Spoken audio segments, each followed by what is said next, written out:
এবং সম্মানিত উপস্থিতি সকলকে আমি আমার পক্ষ থেকে আপনাদের এখানে উপস্থিত হওয়ার জন্য আন্তরিক কৃতজ্ঞতা প্রকাশ করছি।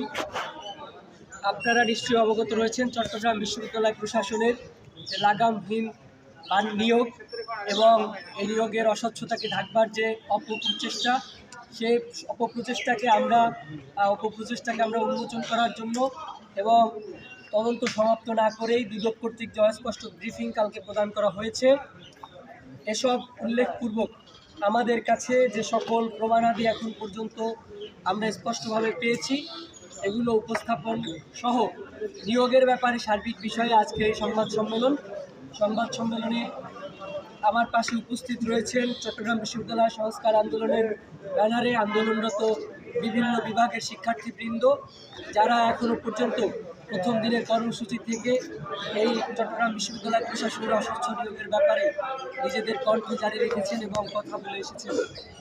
প্রিয় উপস্থিতি, আমরা প্রথমেই আপনাদেরকে বলে রাখতে চাই, আমাদের কাছে এখনও পর্যন্ত যে সকল প্রমাণাদি আমরা হাতে পেয়েছি সেগুলো আপনাদেরকে উপস্থাপন করতে গেলে কিছুটা সময় সাপেক্ষ ব্যাপার।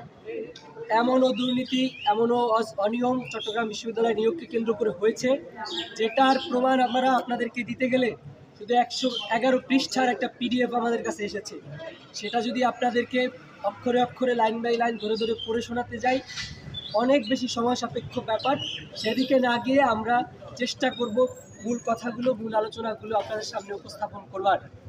প্রিয় উপস্থিতি, আপনারা জানেন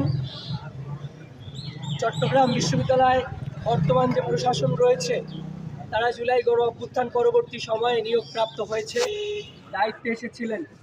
আমরা তাদের থেকে ইনসাফ আশা করেছি, স্বচ্ছতা আশা করেছি, কিন্তু একের পর এক দায়িত্বে আসার পর থেকে আজকে পর্যন্ত তারা বিভিন্ন অনিয়ম, অস্বচ্ছতা, অনিরপেক্ষ আচরণের প্রমাণ দিয়েছে। এত কিছু সত্ত্বেও বিশ্ববিদ্যালয়ের শিক্ষার্থীরা বারংবার প্রতিবাদ করার পরেও কখনোই তারা তাদের সব অপকর্ম, অসঙ্গতি থেকে একবারের জন্য ফিরে আসেনি।